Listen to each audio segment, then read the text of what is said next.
Okay, so I'll hand it over to my colleague from the University of Arizona, Olesya Zhupanska. Hello, I'm Olesya. I'm faculty in the Department of Aerospace and Mechanical Engineering, College of Engineering at the University of Arizona, and I'm one of the co-organizers of this panel. And today we have three experts from University of Arizona. We have Professor Jane Zavisca from School of Sociology. We have Professor Pavlo Krokhmal from College of Engineering, Department of Systems and Industrial Engineering.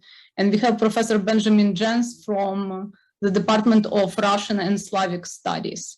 And this is an interdisciplinary panel.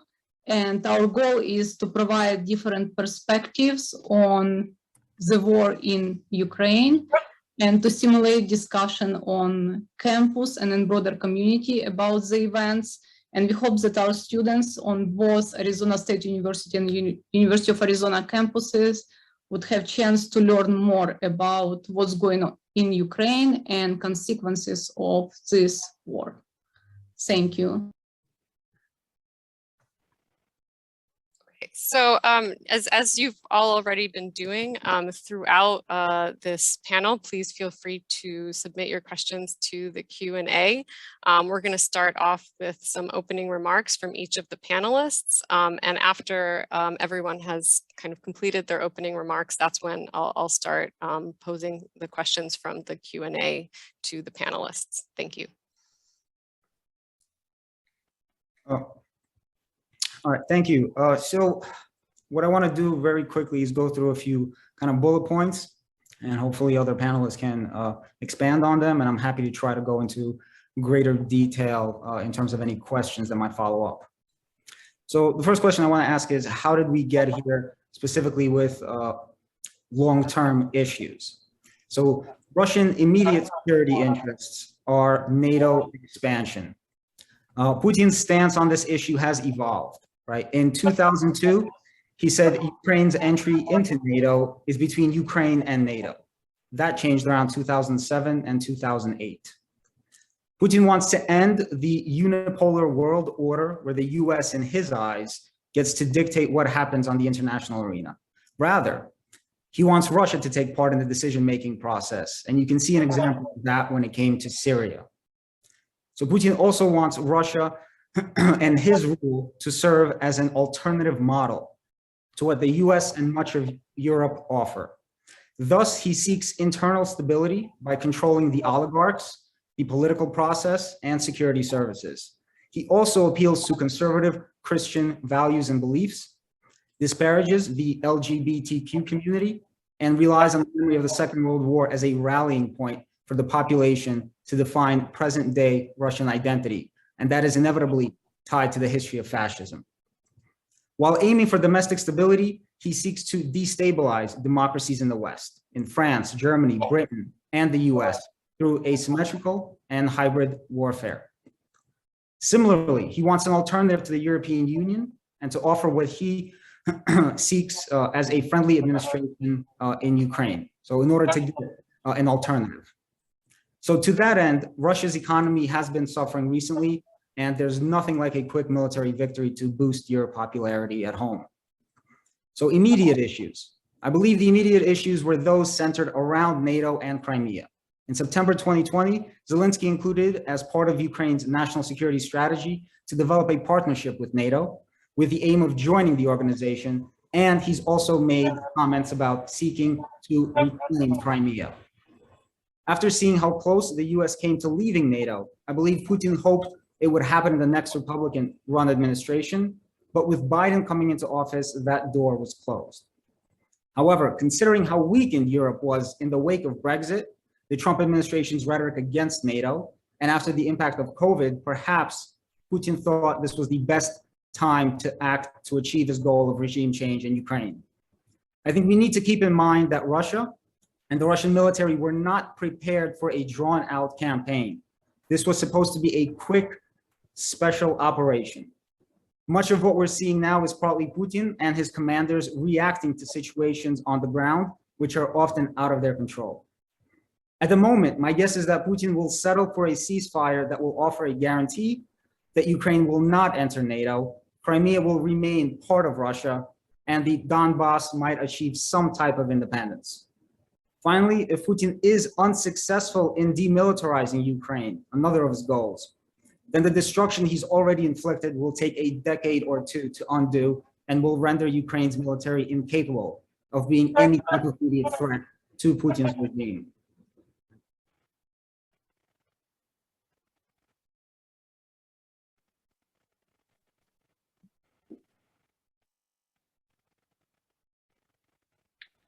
Should I go?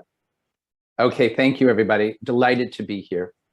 Some analysis of the failure to deter the Russian invasion of Ukraine has focused on the relatively weak Western response to Russia in its annexation of the Crimea, the war it fomented in the Donbass, its invasion of Georgia in 2008, and Russian atrocity crimes in Syria.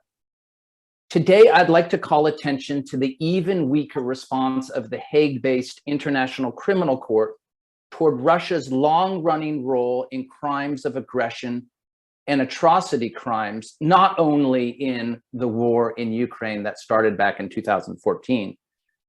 To be sure, when it comes to deterrence and international criminal justice, there is a vigorous debate as to when and even whether international tribunals can deter armed conflict. Still, it's important to emphasize that a major objective of the International Criminal Court, or ICC, is to confront impunity in real time by expeditiously launching investigations and prosecutions.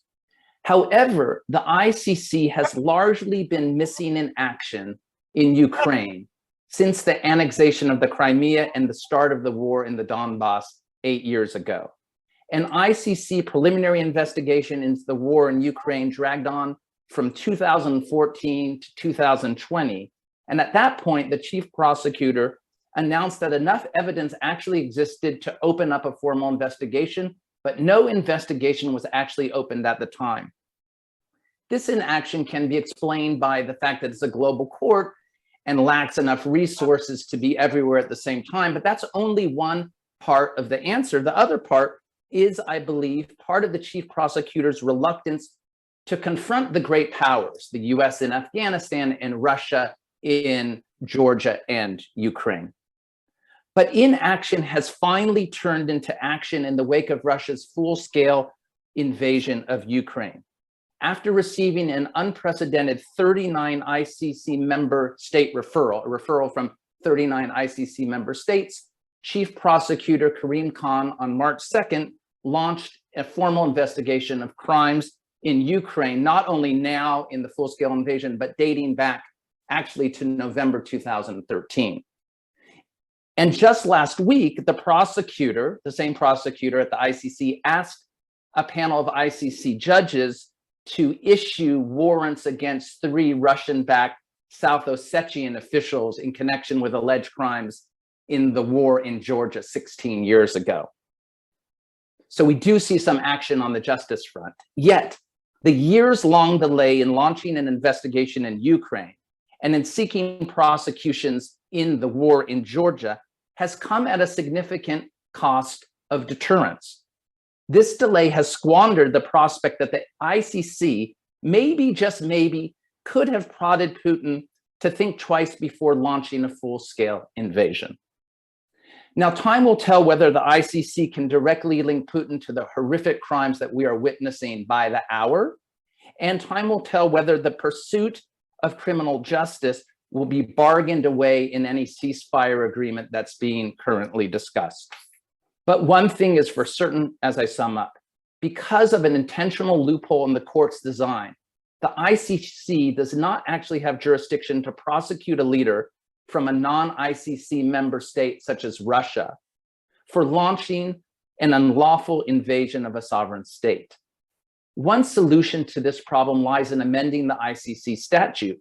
Another solution lies in creating a special international tribunal with authority to prosecute Putin and other high-level Russian officials for violating the UN Charter's sacred prohibition against aggression, a prohibition which has been the legal bedrock of the post-World War II international order. Thank you.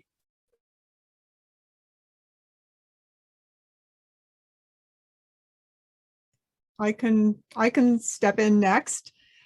So one of the things that we focused on when Volodymyr Zelensky was elected was that he was a comedian, and that's really what we've always thought about him. But in fact, who he is and what he's done is very important to the why now question. So he is a native Russian speaker from the eastern part of Ukraine, and he has brought that population with him as Ukraine's kind of sense of national identity has been radically transformed since the invasion of Crimea and the Luhansk and Donetsk. But Zelensky also did something that was very important that has kind of been under the radar, which was last year, he put Putin's proxy, the oligarch Viktor Medvedchuk, under house arrest. So Zelensky did what previous presidents of Ukraine have not done and gone after the oligarchs. And Viktor Medvedchuk was, if Putin could install his proxy government, it could be Medvedchuk or it could be the previous president, Yanukovych. But Medvedchuk was also responsible for funding the war, the separatist war in Luhansk and Donetsk. So that seems to have been a red line.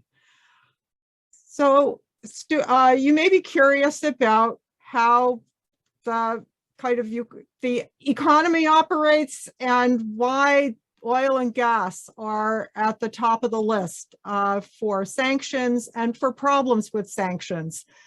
And so this really goes to the heart of how Russia runs its relations with Eastern Europe, and it actually goes to explain some of what happened in Crimea. So let's start with Crimea. In 2014, Russia invaded, but there is a backstory to Crimea, and there are two areas of strategic importance in Crimea for Russia. And that is, it is the headquarters for the Black Sea Naval Fleet in Sevastopol at the southern tip. And there is oil and gas offshore. And so Russia was forced to sign a lease agreement with Ukraine for its the use of the port for its naval fleet. And Ukrainians in 2010 decided that was the end. And in 2017, Russia would have to go. So when he invaded in 2014, this was on his mind. But in 2010, the Russians had gone to the Ukrainians had gone to Russia to get a deal on gas, the usual deal on oil and gas at below market rates. And the Russians said, fine, but we just need we need a lease again, and we need a longer lease. So when they invaded in 2014, they tore up the lease and they took over offshore gas. So they took the plus in Ukraine's oil and gas independence and added it to their column. So the gas and oil are part of the whole process of political influence and corruption. It flows through Ukraine, and the Russians have tried to sever Ukraine from the lucrative transit fees that are such an important part of its government by creating the Nord Stream pipeline under the Baltic and another pipeline under the Black Sea to Turkey. So you may have heard that the Nord Stream 2 under the Baltic has been stopped. This was one of the initial sanctions. And so now the question is, can we cut Russia off from the lucrative fees that it's getting for what the Europeans are putting into Russia's budget? And it's more important to get rid of the oil than it is to get rid of the gas, because the oil is just that much more lucrative for the Russian budget. So the Russians make budget, they produce their oil at $40 a barrel, they make budget at $60 a barrel, and the prices now are around 100. So you can easily do the math. And I think that's enough. It gives you an idea of what is at stake here. But I really want to emphasize that Putin is not just, he's not crazy. There are a lot of strategic interests at play here, and have been for a long time.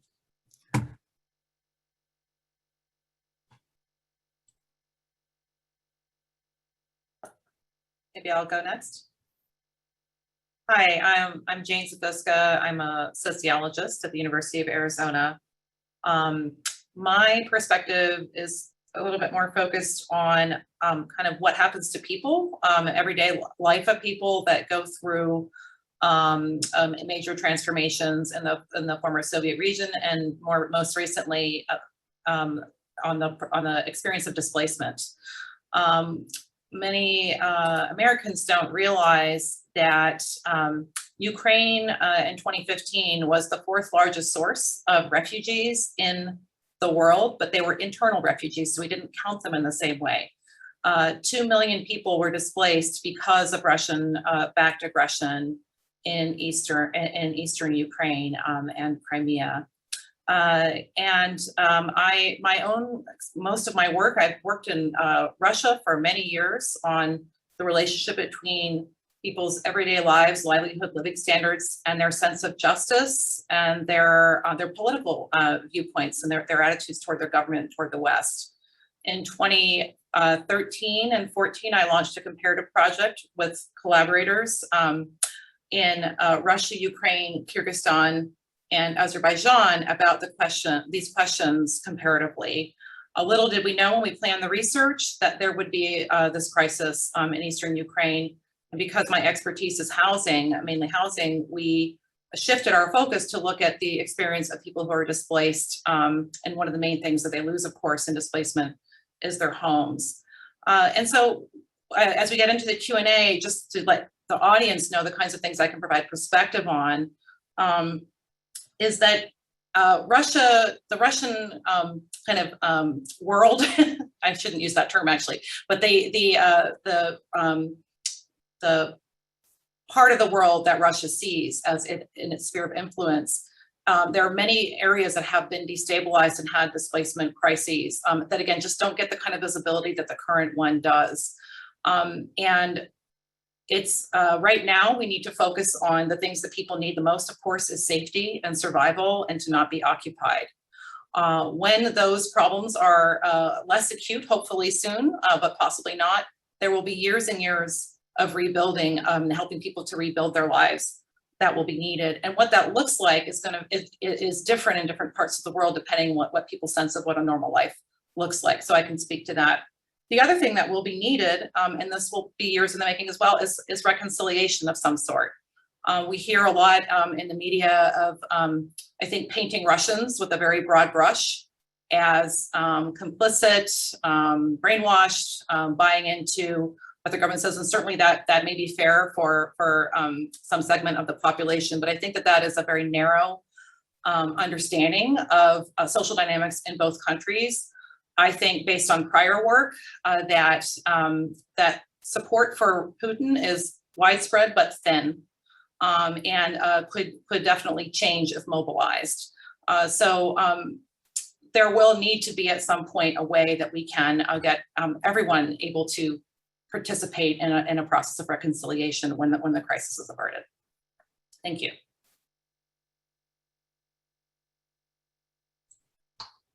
If that's okay, I'd go next.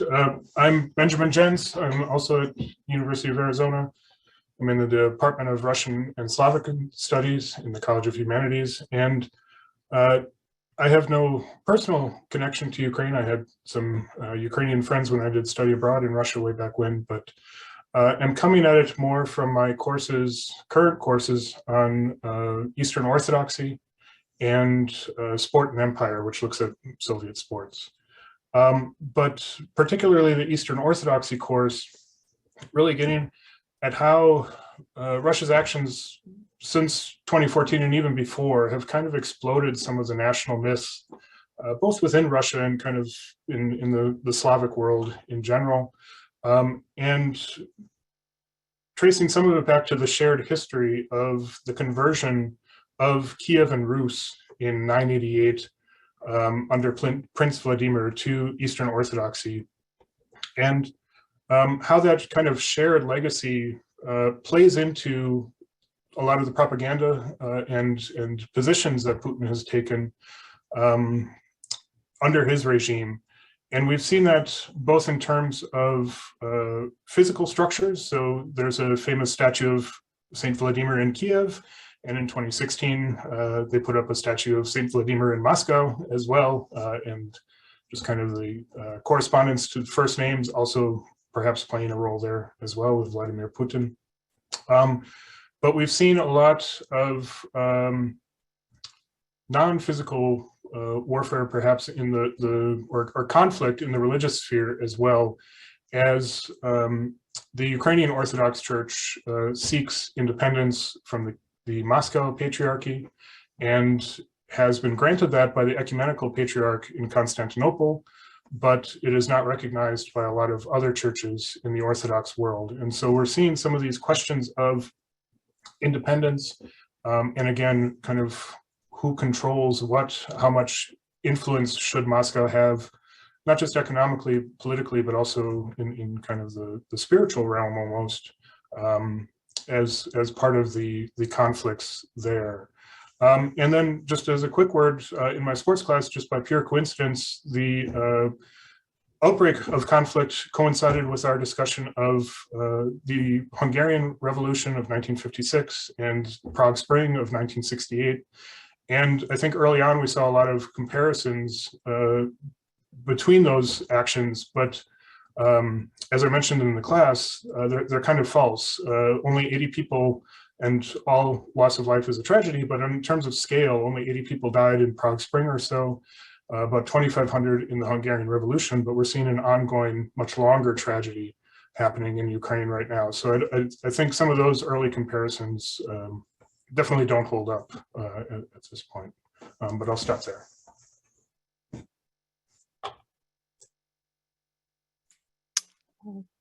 Thank you. So we have another panelist who joined us a little bit late. So I'll ask Professor Douglas Weiner to introduce himself and share his remarks as well.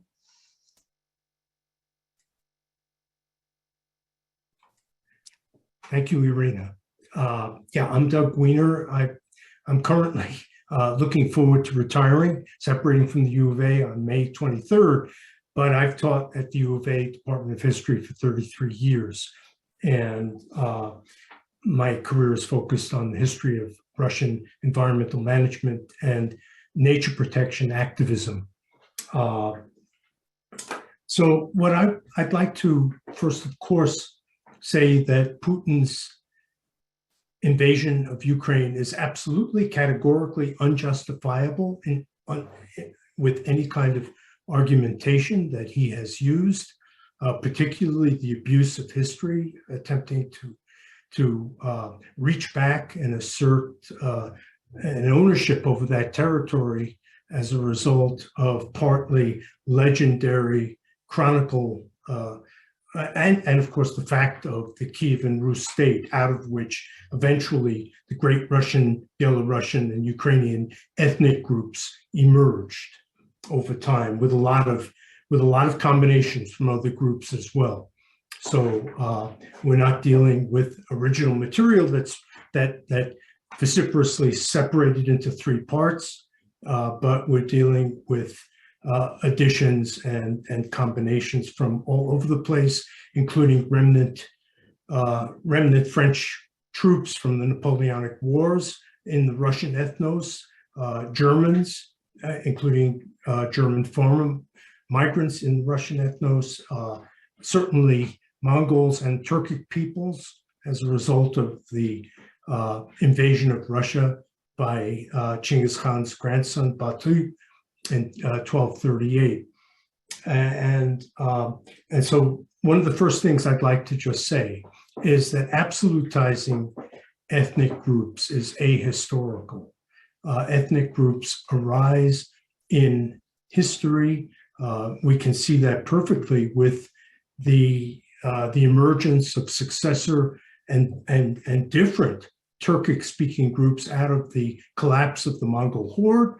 We can see that brilliantly with the emergence of the Ukrainian people, people who consider themselves to have a common destiny out of runaway Polish serfs and Russian serfs and Crimean Tatar outlaws who fled to Cossack hosts in the 17th century, and all of this in the crucible of geopolitical separation between the great Russian state after the Mongol horde broke apart, and the areas of Ukraine and Belarus, which first came under Lithuanian political control for a long time, and then Ukraine fell under direct Polish control after 1569, 1596, and 1569 rather.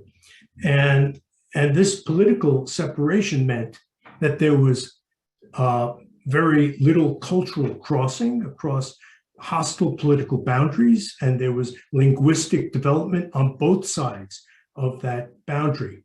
And so anybody like Putin who's trying to somehow reverse historical development in which ethnogenesis actually occurred and is real, and where in Ukraine, even the Russian speakers feel a common destiny in the state of Ukraine with largely Ukrainian speakers.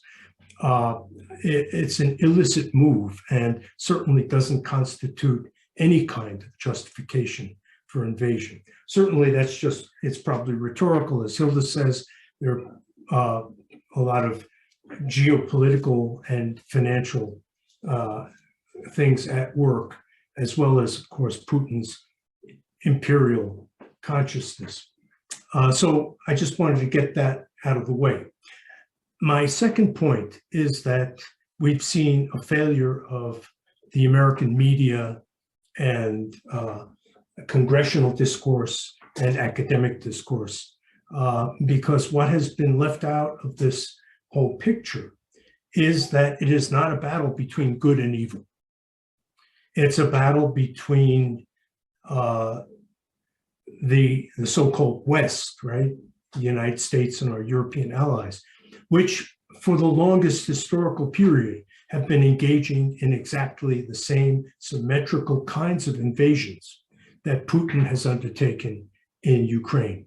And yet we're not allowed to think in this complicated way about the world. We have to see this. And if you turn on either CNN or ABC or NBC, you're going to get exactly the same news story.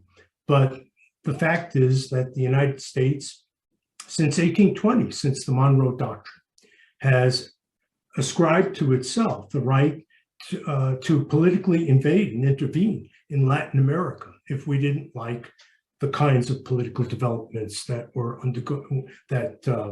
various countries were undergoing in that region. And William Blum has written an entire book on this, on American invasions, and there's a long litany, but we're still not, that memory failed to remember Iraq, in which a country in which there was a detestable dictator, but who did not invade the United States, and under international law, that invasion by us was illicit. So I mean, certainly if you want to stretch your memories a little bit beyond Iraq and Libya, which occurred in this millennium, there was Grenada.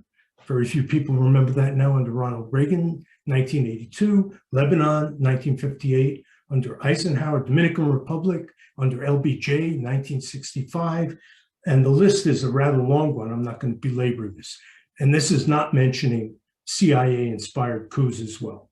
So my point is that there is a great deal of groupthink that doesn't allow us to get a larger picture of who we are in addition to seeing what Putin is doing. So that's one big point that I wanted to make. And as I speak, the Saudis, our allies, an authoritarian absolutist regime, very much like the Putin regime, but our allies are engaging in savage bombing of the country of Yemen right now. And so it's important to be able to understand that this may be a larger thing than bad Russians, that this may be a human problem. And our Western allies, France is just clearing out of Mali. For the whole 19th century, there were absolutely, and up to the Algerian War, which only ended in 1962, brutal colonial repression by all of those Western European countries that now are claiming to represent the principles, embody the principles of freedom, liberalism, toleration, so on. We should also, I think, of course, the main thing now is to stop Putin, but I don't think we should sweep under the carpet the fact that in Ukraine itself, there are very strong illiberal currents. And just because denazification comes from Putin's mouth, which is an incredibly ironic thing, considering how absolutely intolerant, repressive the Putin regime is internally inside Russia. It doesn't necessarily vacate the reality of a very big extra-parliamentary influence of the right bloc, the right sector, Pravi sector, and other groups that are the Azov regiment and other groups that are associated in this whole extreme right-wing bloc that in part traces their origins to and somewhat to World War II. And so I think that it's very important to give an entire picture, even as we, yeah. And then finally, let me just say this, one very last point, that there is an entire history of pushing Russia away from the West. Russia has been, of course, a very expansionist, imperialist power, sometimes noxious. But its lack of connection and integration into the world economy has resulted, and the failure of Western powers to understand the degree of that, the danger of that isolation and the need for integration has led to a consummate failure, in my view, to take advantage of the opening presented in 1991 with the breakup of the Soviet Union to try to bring a rule of law and integrated society into Russia. Anyway, with that, yes. Okay, thank you. I'm sure a lot of that, that folks will have a lot of questions about that, and I definitely want to give time for those. We have one more panelist who we are now waiting to hear from, so thank you. So I'm Pavlo Krokhmal. I'm in College of Engineering at University of Arizona in Department of Systems and Industrial Engineering. So I'm not a political scientist, but I'm originally from Ukraine. I do follow the local politics, regional politics with great interest for many years now. And today I wanted to touch upon the issue which is not, I believe, properly highlighted in our media in the West. Of course, not on this panel, but because this event, this war is happening in Ukraine, naturally there is a lot of focus on events which are happening in Ukraine. Like Doug just said that this certain political influences, what that may be. But I really wanted to turn attention to the processes which were brewing in Russia, political processes which were brewing in Russia for decades, and which enabled Putin to launch this aggression. So, which made the Russian population to basically buy in with this ideology and rhetoric which Kremlin has put forward and as an excuse, as a justification, so-called, of this aggression. So I would like to ask Irina to play this video clip to show what it is really. It's a short clip.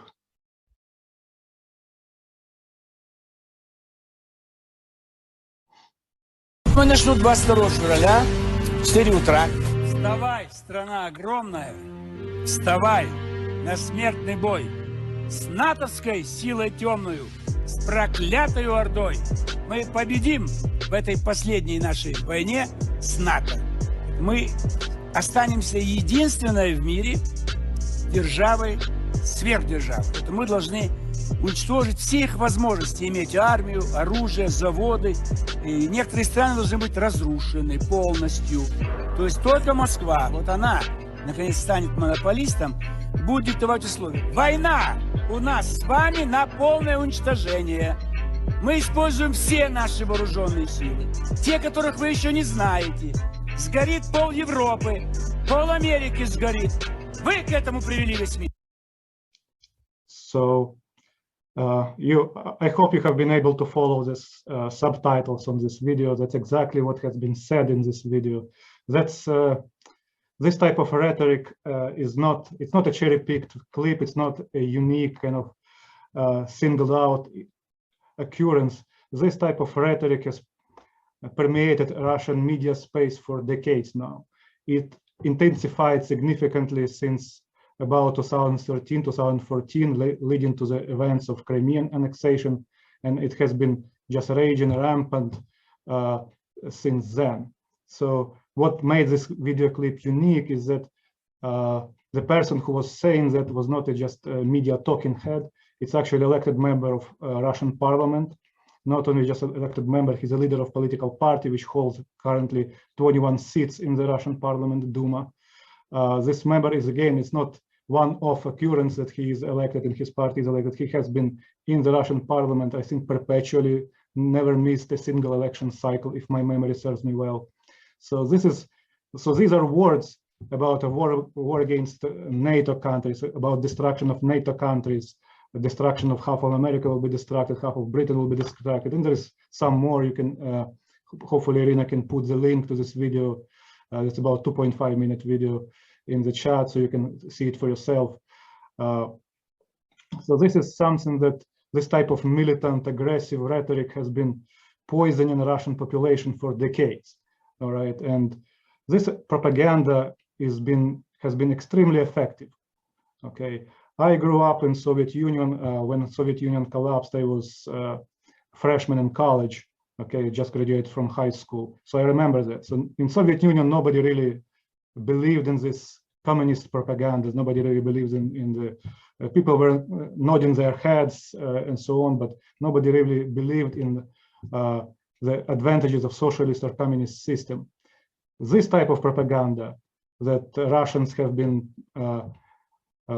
imposing on their population, Russian media, Russian elites have been imposing on their population.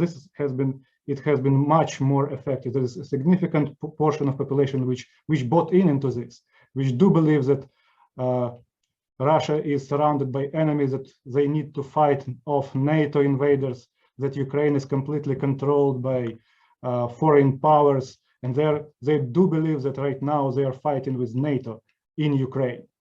All right, so this phenomenon of, and this type of rhetoric, again, we do not see it on in our TV shows. We do not see it. It's just so aggressive. We just are not accustomed to this. And I do believe this phenomenon of this type of Putinism, so to speak, it needs an investigation. It needs study, how it happened, how it was allowed to happen, this type of poisoning of Russian people that right now Putin is able to launch this without significant support from a large portion of Russian population. Putin would not be able to really go into this kind of all-out war in Ukraine it is right now. Some small-scale operations, yes, but this full-scale war, it would not be possible. All right, so this is something that I wanted to highlight. Also, we must understand that, again, it's not a local conflict between two former Soviet republics. It's much, again, larger conflict because it's really between Putin is issuing a challenge to the West. Months have been Western diplomats have been frantically trying to prevent this war for a couple of months before it started. So with Putin actually going ahead, green light in this so-called special military operation, what it means is that he issued a direct challenge to the West. So I am going to do what I'm pleased to do, right? So you have to deal with it, you have to take me into account, you have to take me seriously, so to speak. So this war has to be viewed in this kind of context as well. So I guess that is, in very short terms, I think we all kind of overstayed our initial remarks here. So I will probably stop here and allow the opportunity to answer questions from the audience. Okay, thank you, everyone. I mean, obviously, there's so much to be said on this topic. It's hard to stick to our 3 minutes, but we do have an accumulating number of questions in the Q&A. So I'm just gonna, again, I encourage the panelists to, if they want to provide written answers for any of them, this should make them visible for the rest of the audience, but I'll also try to pose as many of them as possible. So a question from one of our attendees, what role do Russian oligarchs play in pushing Putin's decision to invade Ukraine? Will sanctioning these oligarchs, as many countries have already help bring this war to an end, or do you think it could stoke it even more? Please. So I can answer that. So the reason that the oligarchs have to be sanctioned is, I mean, there's the one idea is this is to punish them for their role in robbing the Russian state to the tune of Anders Aslund, who is a Swedish economist and is an expert on levels of corruption in Russia, has estimated that it's about 2/3 of their GDP. So there's that. But the other thing is that they are basically Putin's pockets. They are in his pocket and they are his pockets. That's where he can go to for money. So if we're cutting off Russia's national wealth fund and its central bank, we have to cut off the oligarchs as well, because that's where he can go for money, because they owe him. Anybody else like to weigh in on that? If not, I can, of course, move on to the next question.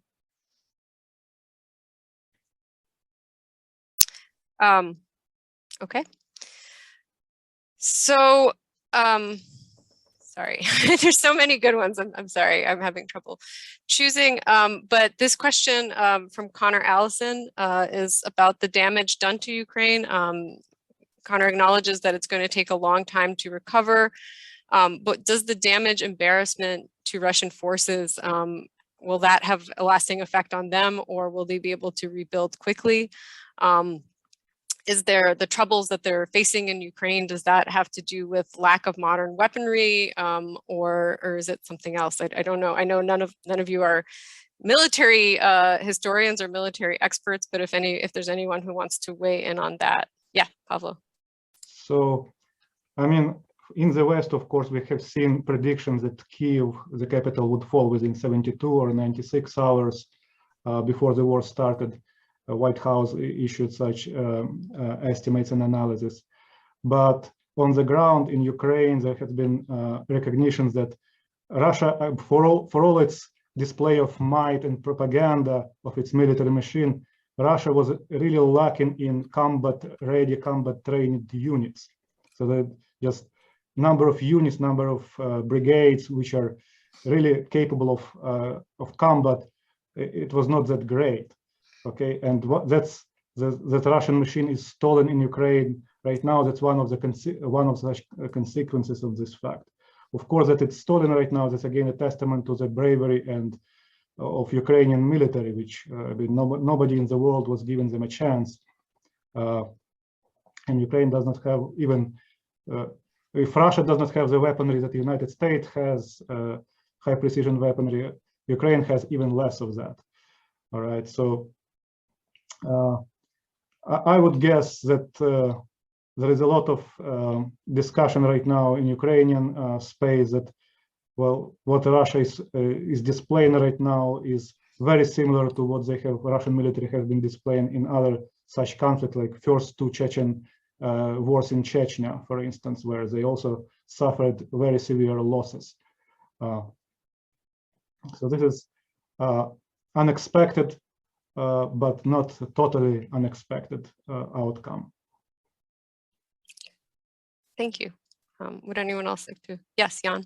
Yeah, I think that the Russian military was trying to live off of its reputation from the war in Georgia and the success that they had in 2014 with Crimea. And that proved impossible to sustain because of how this war developed. And that is, again, it was not supposed to be presented as a war. So it was supposed to be a quick, quote unquote, special operation. Regime change. They did not think they would meet the type of resistance that they're meeting. They did not think that Europe will come together as Europe has done or supply Ukraine with this much weaponry and assistance. And so, like I said in the beginning, all of this is them trying to react to the situation that they're encountering on the ground. And undoubtedly, there's a lot of corruption involved as well with the Russian military. Aside from the fact that I think those going in, many of them did not know what exactly they were going to meet and encounter. And in addition, there are mercenary forces, the Wagner Group, among others, operating in Ukraine. And these aren't necessarily going to be the best fighters, right? They're doing it for money, first and foremost. Okay.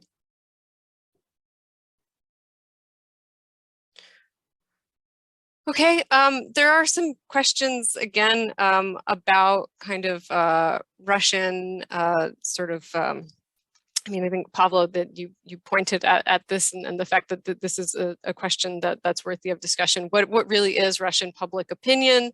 And one of our attendees, Alexander Naumov, asks kind of a more specific question on that, but so this question is, how do you expect Russian people and elites, including military personnel and leaders, to reconcile the contradiction between a Soviet-era narrative of defense, Russia only fights when it's invaded or provoked, and this naked aggression that parallels Nazi Germany in 1941?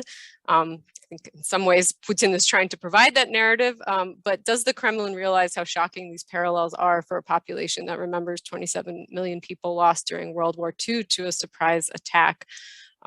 So that population that remembers this, how are they perceiving current events, or how are they being asked to perceive current events?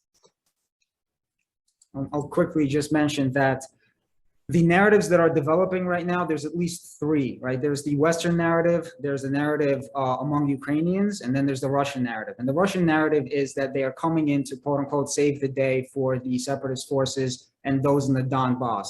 They are the underdog rather than Ukraine. And so they are able to sell it on that and the fact that they continue to point to, quote unquote, neo-Nazis operating in Ukraine, right? And that has made a dent in Russian public opinion to some extent. Thank you. Sure.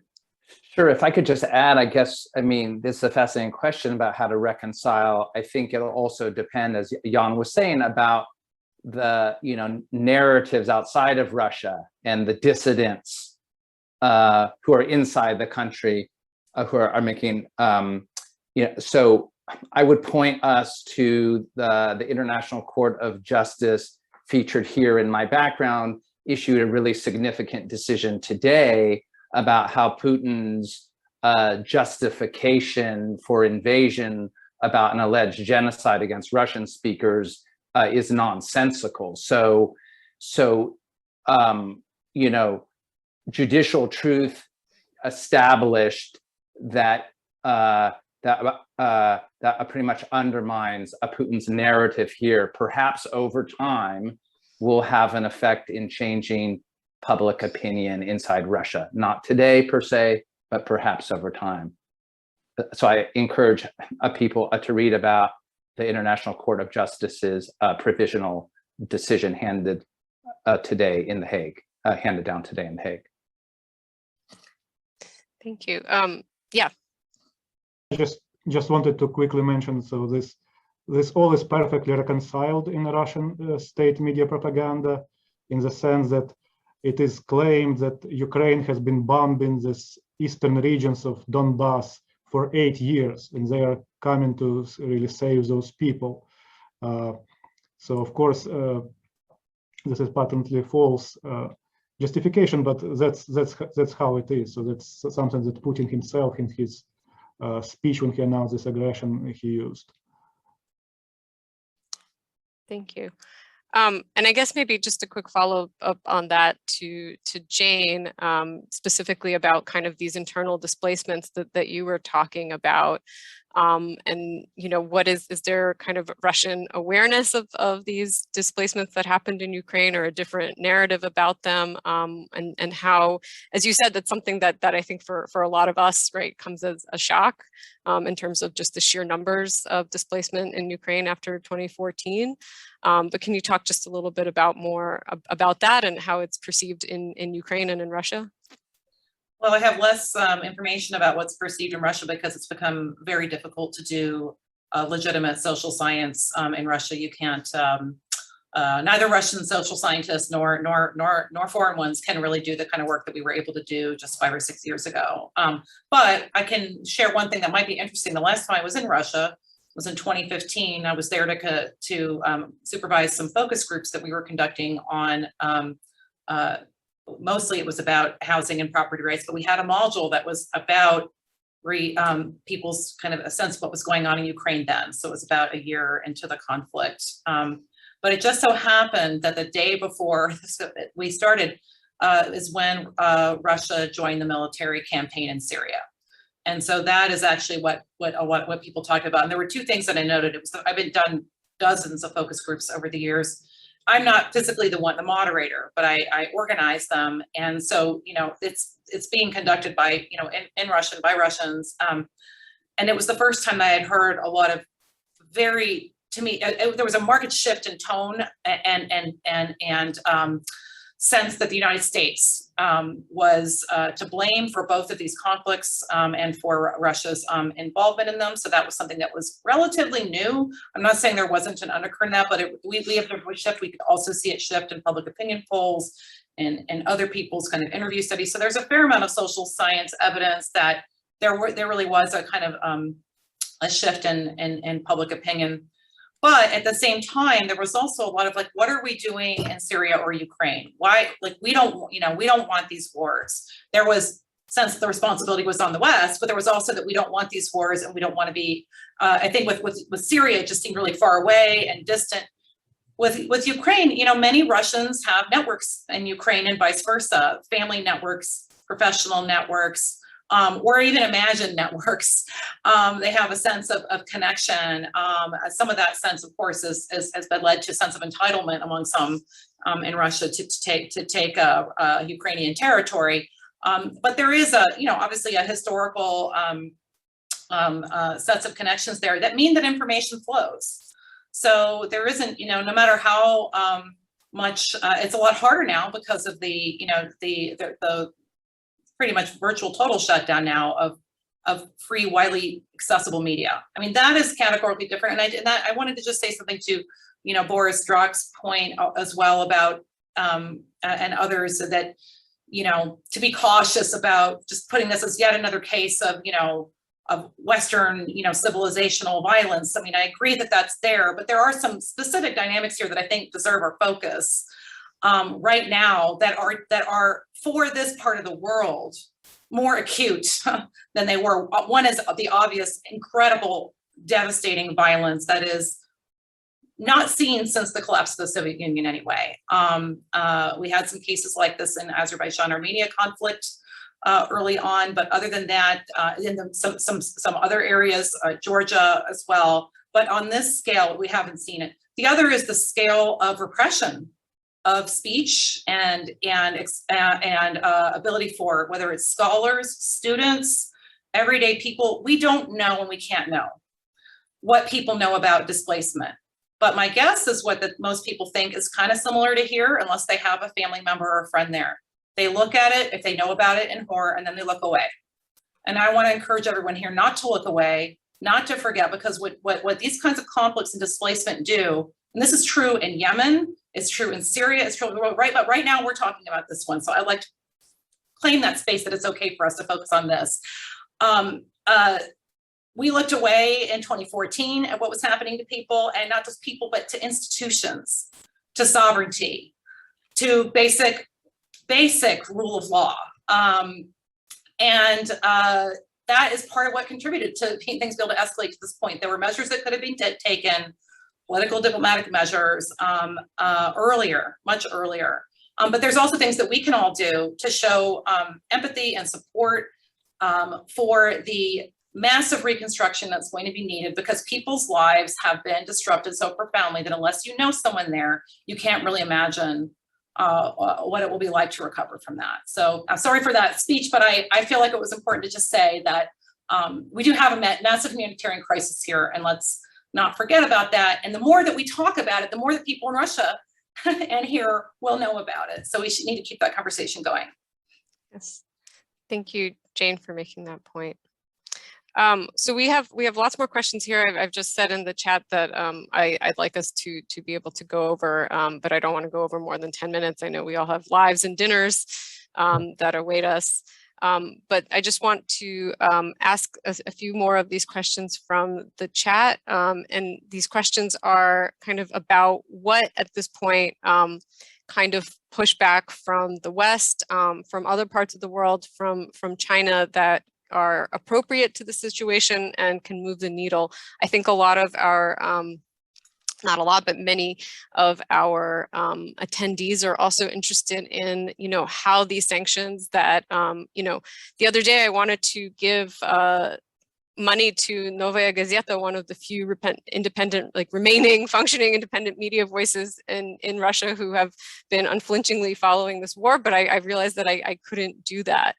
So we can think about the way that these economic sanctions have these, some unintended effects as well. So I guess I wanted to ask the panelists from the attendees, what should be done? What is the appropriate course of action here? I mean, from your perspective, you don't have to cover the full spectrum of things, but what are some? Yeah, thank you, Victor. So I would just like to reiterate a few points I made in my opening talk about international judicial intervention. It's not a panacea. It may not deter, but it also possibly can lay the foundations for objective truth, and it can also perhaps in the future create a foundation for reconciliation, not now down the road, but I think it's very important to either, fortify the International Criminal Court, have a more all-encompassing provision on the crime of aggression, and create a special international tribunal that could focus on the conversation we need to have now as a global community, which is Ukraine, that would have the capacity and the capacity and the fortitude to undergo real-time investigations. And I think that can be a moral form of pressure on the Putin regime, and it's necessary. If it will be bargained away or undermined in some future ceasefire or peace treaty, it's happened before in other situations, and it will open up an interesting strategic moral a kind of issue about should justice be compromised or to what extent in the interests of a ceasefire. But I think it's really important to also put attention onto that as well as a component of the bigger picture of what to do now.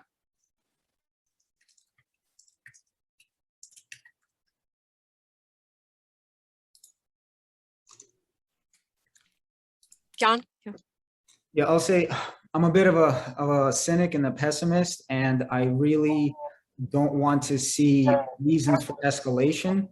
And in part, that might come from some of those who are pushing for something like a no-fly zone, because that will inevitably reinforce Putin's point and Russian propaganda that the war in Ukraine is not about what it really is about, which is Russian aggression, but rather that this is a meeting point for NATO forces, European forces, American forces, etc. and it will only escalate from there with more casualties, both civilian and military. And so the way I see it is diplomacy has to be the way to go. And in terms of punishing Russia and Putin, sanctions have done a good job of that to some extent already, and undoubtedly they will feel more of that in the future. But you also, as Doug said, do not want to continue alienating this country, this power with quite a bit of nuclear weapons stockpiled. It's much better to have conversations and be diplomatic than allow for things to escalate as they have to this extent.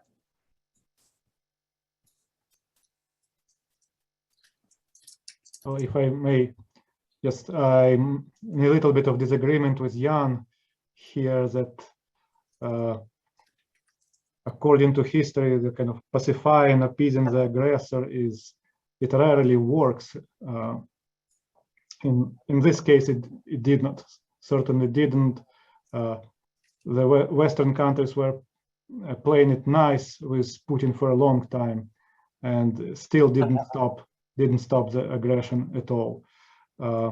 So closing the airspace over Ukraine is just technically really hard to achieve. It's just a huge country with just Western countries may not have even enough weaponry to do that. Okay, but if some sort of stiffer response to continued Russian aggression until they withdraw from Ukraine is still necessary from the West for this war to end.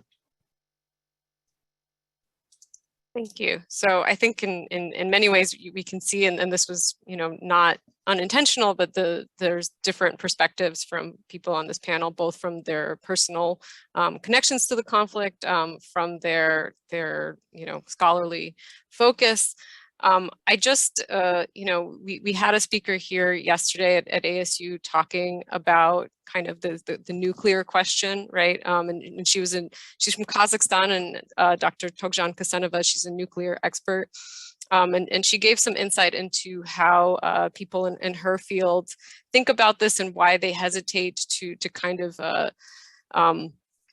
give that aspect of it too much airspace, because not because it's they think that it's purely bluffing. Obviously they're very concerned, but they don't want that to be the driver of the way that we think about what we need to do for the people in Ukraine who are in this just deadly conflict, through no kind of desire of their own.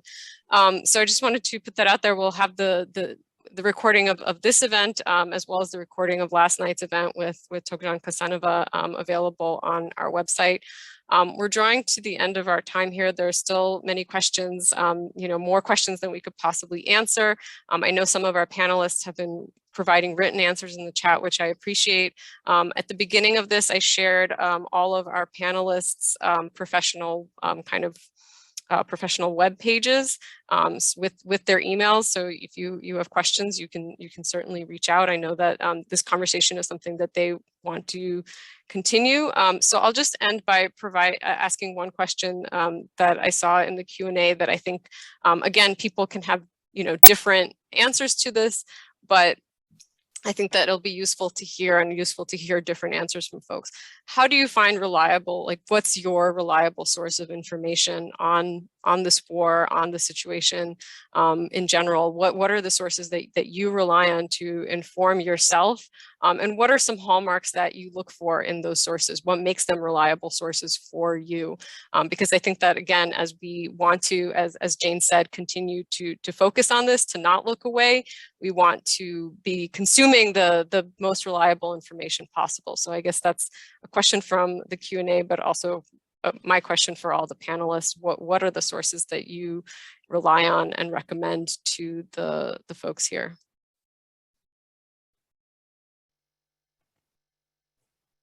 I'm sure we're all reading some of the same things. So in English, the Kiev Independent is very good. It's aggregating news from Russian Ukrainian Western sources. And, the Times, the Wall Street Journal is doing a very good job.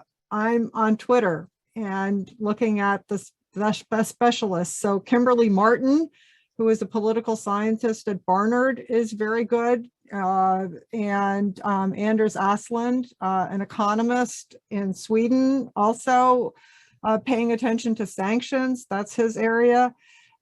Kimberly Martin works on NATO. If you want to know all about NATO, watch her. And I also pay attention to Samuel Green, who has written about the information war. And I'm blanking on the last person that I kind of regularly check through. Oh yes, Anne Applebaum, who was someone cited.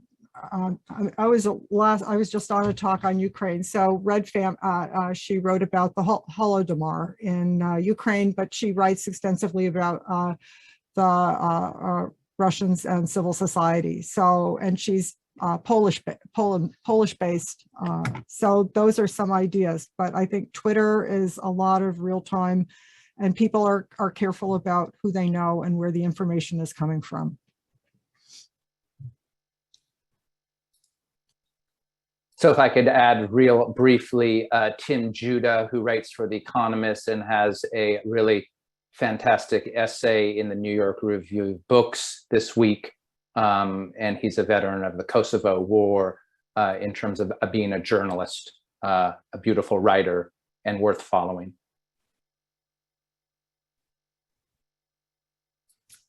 Yeah, I'll second Twitter. Timothy Snyder is another well-known scholar, historian. But I'm also following a few Telegram channels. And interestingly enough, one of them is very much Russian narrative, pushing that out. And the other is a bit more objective, I would say. And I try not to trust anything for 100%. Because it's current events and things change on a regular basis. So I'm skeptical of pretty much everything I see.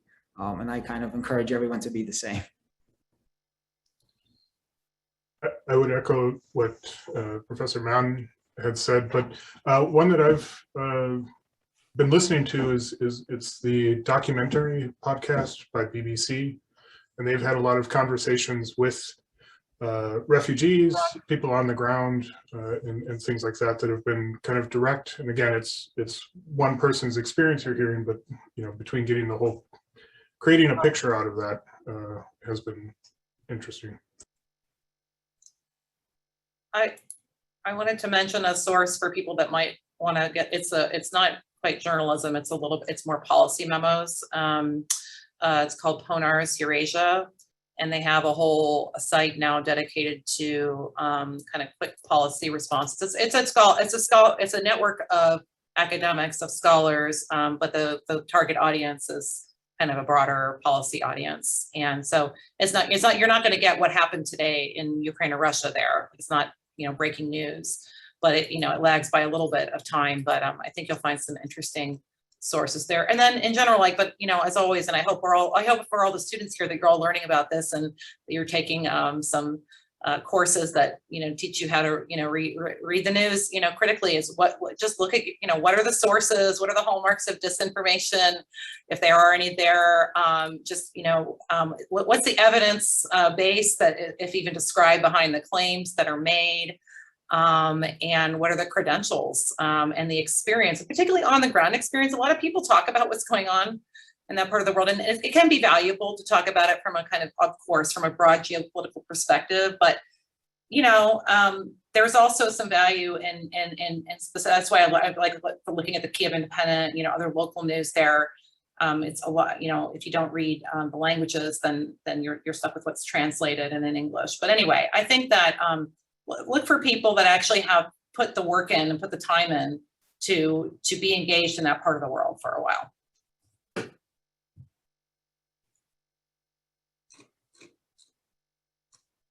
Okay. Any other suggestions for reliable news sources or information sources, right? It doesn't have to be journalism. The Moscow Times is useful, I found. And also Al Jazeera has very good coverage. They